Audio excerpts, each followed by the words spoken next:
Hello dears, welcome back to my channel. എല്ലാവർക്കും സുഖമല്ലേ? അപ്പോൾ ഇന്നത്തെ ഉച്ചക്കലത്തെ സ്പെഷ്യലൊക്കെയാണ് കേട്ടോ ഈ കാണുന്നത്. ഇതൊക്കെയാണ് സംഭവം ഇന്ന് ഉണ്ടാക്കാൻ പോകുന്നത്. അപ്പോൾ ഇന്ന് കുറച്ച് കറി ഉണ്ടാക്കാമെന്ന് കരുതി ഉണ്ടാക്കി ചോറ്, അതായത് ഒരു പ്ലേറ്റ് നിറച്ച് കറികളായൊരു ദിവസമാണ് കേട്ടോ. അപ്പോൾ ഇന്നത്തെ മീൻ എന്ന് പറയുമ്പോഴത്തേക്കിനും സി.ഡി. മുള്ളൻ ഇവിടെ പറയും, ചിലയിടത്ത് ആന ചവിട്ടി, അങ്ങനെ കുറച്ച് സംഭവങ്ങളൊക്കെ കേട്ടിട്ടുണ്ട്. ഈ റീൽസിൽ തന്നെയാണ് കേട്ടോ ഞാനിതൊക്കെ കേൾക്കുന്നത്. ഇതിൻ്റെയൊക്കെ പേരുകൾ ഇവിടെ സി.ഡി. മുള്ളൻ എന്നാണ് കേട്ടോ പറയുന്നത്. നല്ല മീനാണ്. എനിക്കിത് ഫ്രൈ ചെയ്താൽ ഭയങ്കര ഇഷ്ടമാണ് കേട്ടോ ഈ മീൻ. അപ്പോൾ ഇന്ന് ഈ മീൻ തേങ്ങ അരച്ച് കറി വെക്കാന്നാണ് കേട്ടോ കരുതിയത്. കൂടുതലും ഇവിടെ മുളകരച്ച കറിയാണ് വെക്കുന്നത്. അപ്പോൾ ഇന്ന് തേങ്ങ അരയ്ക്കാമെന്ന് കരുതി. അപ്പോൾ തേങ്ങയിലേക്ക് ചെറിയ ഉള്ളി, പിന്നെ കുറച്ച് മുളക് പൊടി, മഞ്ഞൾപ്പൊടി എല്ലാം കൂടി ഇട്ടിട്ടുണ്ട്. ഞാൻ പിന്നെ ചെറിയ ജീരകമല്ല, വലിയ ജീരകം ഉണ്ടല്ലോ, പെരിഞ്ജീരകം, അതും ചേർക്കാറുണ്ട്. ചിലയിടത്ത് ചേർക്കാറില്ല കേട്ടോ. ചില ആൾക്കാർ അത് കൂട്ടുകയില്ല, അതിൻ്റെ ടേസ്റ്റ് പോലും ഇഷ്ടപ്പെടാത്തവരുണ്ട്.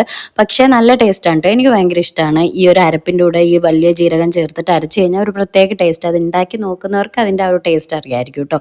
കൂടുതലും ആലപ്പുഴ അങ്ങോട്ടേക്കുള്ള സൈഡിലാണ് അങ്ങനെ ഇടണേ ഞാൻ കണ്ടേക്കുന്നത്. ഞാൻ എന്തായാലും കറിയിൽ അങ്ങനെയൊക്കെ ചെയ്യാറുണ്ട് കേട്ടോ.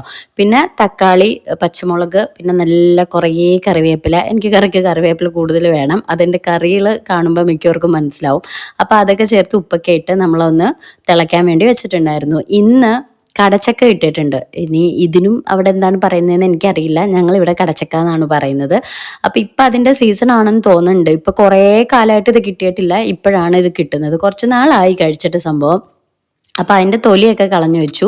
അതിൻ്റെ ഇടയ്ക്ക് തന്നെ നമ്മുടെ കറി തിളച്ച് വന്നു കഴിഞ്ഞപ്പോൾ മീനൊക്കെ ഇട്ട് അതും വെച്ചിട്ടുണ്ടായിരുന്നു. അപ്പോൾ ഇത് ഓൾറെഡി തൊലി കളഞ്ഞു വെച്ച കാരണം മീനിട്ട് വന്നു കഴിഞ്ഞിട്ട് പിന്നെ അതൊന്ന് നന്നാക്കി എടുക്കാമെന്ന് കരുതി. ഇത് പകുതിയെ ഞാൻ നന്നാക്കിയുള്ളൂ, ബാക്കി ഉമ്മച്ചി ഇരുന്ന് നന്നാക്കുമായിരുന്നു കേട്ടോ. ആ സമയത്തിന് പിന്നെ ഞാൻ ഇതിന് വേണ്ടിയിട്ടൊരു ചെറിയ മസാല ഉണ്ട്, അപ്പോൾ അത് തയ്യാറാക്കാമെന്ന് കരുതി. അതിൻ്റെ വീഡിയോ സെപ്പറേറ്റ് ഞാൻ ചെയ്യുന്നുണ്ട് കേട്ടോ. അപ്പോൾ അതുകൊണ്ടാണ് ഇതിനകത്ത് ഡീറ്റെയിൽഡ് ആയിട്ട് പറയാത്തത്. പിന്നെ ആ സമയത്ത് ഉമ്മിച്ചി ഈ കപ്പയൊക്കെ ഒന്ന് പുഴുങ്ങാൻ വെച്ചിട്ടുണ്ടായിരുന്നു. ഉമ്മിച്ചി ഈ കപ്പ നമ്മുടെ അരപ്പോട് കൂടി വെക്കത്തില്ലേ, കുഴയ്ക്കുക എന്ന് പറയും.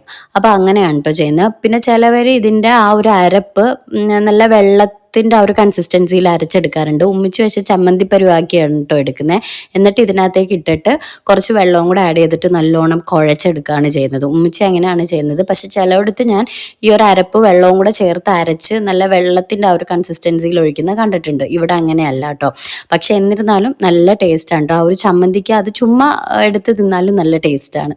അങ്ങനെ അതൊക്കെ ഒന്ന് കുഴച്ച് ഉമ്മിച്ച് സൈഡിലേക്ക് വെച്ചു. അപ്പോഴത്തേക്കിനും ഞാൻ ഒന്ന് മീനൊക്കെ വറുക്കാമെന്ന് കരുതി. അപ്പോൾ അതിന് വേണ്ടിയിട്ട് മീനൊക്കെ നല്ലോണം ഒന്ന് വരഞ്ഞു. ഇത് പിന്നെ എത്ര മാംസം ഉണ്ടെന്ന് പറഞ്ഞാലും നമുക്ക് പിടിക്കുമ്പോൾ അപ്പം തന്നെ മുള്ള്, അതായത് ഭയങ്കര സ്ലിം ആയിട്ടുള്ള ഒരു മീനല്ലേ, അധികം വണ്ണമൊന്നും ഇല്ലാത്ത ഭയങ്കര സ്ലിം ആയിട്ടുള്ള ഒരു മീനാണ്. എന്ത് ഡയറ്റാണാവോ നോക്കണേ.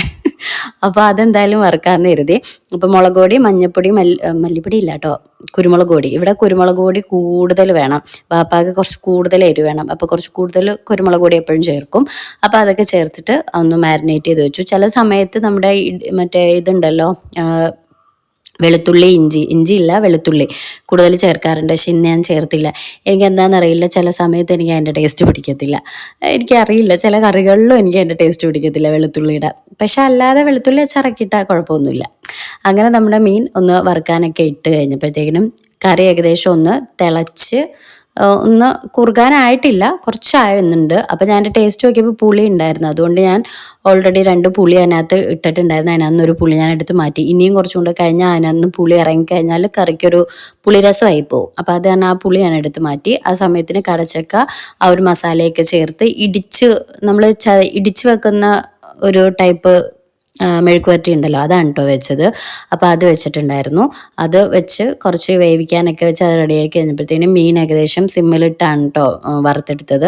അപ്പോൾ ആ സമയത്ത് നമുക്ക് ബാക്കി കാര്യങ്ങളൊക്കെ ചെയ്ത് വരാം. അതുകൊണ്ട് ഞാൻ സിമ്മിലിട്ടാണ് കേട്ടോ വെച്ചത്. അങ്ങനെ തിരിച്ചും മറിച്ചും ഇട്ട് മീനൊക്കെ വറുത്തെടുത്തു. നമ്മുടെ ആ ഒരു ചക്ക റെഡിയാക്കി കഴിഞ്ഞപ്പോഴത്തേക്കിനും ലാസ്റ്റ് അതിനകത്തേക്ക് കുറച്ച് പച്ച വെളിച്ചെണ്ണ ഉണ്ടല്ലോ, അതും കറിവേപ്പിലയും കൂടെ ചേർക്കണം. അത് കഴിഞ്ഞിട്ട് മൂടി വെച്ച് കഴിഞ്ഞാൽ നല്ല മണവും നല്ല ടേസ്റ്റും ആയിരിക്കും. ഇതിനെ ഇവിടെ കുത്തിച്ചതച്ചിട്ട് നമ്മൾ മെഴുക്കുവരട്ടാന്നാണ് കേട്ടോ പറയുന്നത്. അപ്പോൾ അത് ഓൾമോസ്റ്റ് എല്ലാം തീർന്നു കഴിഞ്ഞപ്പോൾ നമുക്കിനി മീൻകറി താളിക്കലും കൂടെ ഉള്ളൂ. ഇതും കൂടെ കഴിഞ്ഞാൽ ഇന്നത്തെ പരിപാടി എല്ലാം കഴിഞ്ഞു. അപ്പോൾ ഉലുവ പൊട്ടിച്ച് അതിനകത്തേക്ക് ചെറിയ ഉള്ളിയും കൂടെ ചേർത്തിട്ട് നല്ലോണം മൂപ്പിച്ചെടുത്ത് കഴിഞ്ഞിട്ട് ആ കറിയിലേക്ക് ഒഴിക്കുമ്പോൾ ഉണ്ടല്ലോ ഒരു അടിപൊളി മണം വരും. എനിക്ക് ആ ഒരു മണം ഭയങ്കര ഇഷ്ടമാണ് കേട്ടോ. അപ്പോൾ ഇന്നത്തെ മീൽസിൻ്റെ പരിപാടികൾ ഇത്രയേ ഉള്ളൂ. കുറച്ച് ചോറെടുത്തു, കാരണം കപ്പ ഉള്ളത് കാരണം വളരെ കുറച്ച് ചോറ് മാത്രമേ എടുത്തിട്ടുണ്ടായിരുന്നുള്ളൂ. പിന്നെ ഇടിച്ചക്ക തോരൻ, ഇടിച്ചക്കയല്ല കടച്ചക്ക, ഇടിച്ചക്ക എന്ന് എന്നും പറയില്ലേ, അപ്പോൾ അതിൻ്റെ ആ ഒരു മെഴുക്കുവരട്ടി, കറി, പിന്നെ അതേപോലെ മീൻ വറുത്തത്. അപ്പം ഇത്ര സാധനങ്ങളുമായിരുന്നു. അപ്പോൾ ആ കപ്പയുടെ മുകളിലേക്കും കുറച്ച് മീൻചാറും കൂടെ ഒഴിച്ചിട്ടുണ്ട്. ഈ കപ്പയ്ക്ക് സത്യത്തിൽ നമ്മുടെ മുളക് ചാറാണ് ബെസ്റ്റ്, പക്ഷേ ഇതും എന്തായാലും നല്ല ടേസ്റ്റാണ്, അത്ര മോശമൊന്നും അല്ല. അപ്പോൾ നമ്മുടെ മീൻ വറുത്തയൊക്കെ വെച്ചിട്ട് നമ്മുടെ ഊണൊക്കെ റെഡി ആയിട്ടുണ്ട്. ഇതാണ് കേട്ടോ ഉച്ചയ്ക്കത്തെ എൻ്റെ ഇന്നത്തെ മീൽസ് എന്ന് പറയുന്നത്. കുറച്ച് അധികം വിഭവങ്ങളായിട്ട് വരർച്ച ഫുഡ് കഴിച്ചു. അപ്പോൾ വീഡിയോ ഇഷ്ടപ്പെട്ടാൽ സബ്സ്ക്രൈബ് ചെയ്യാൻ മറക്കരുത്.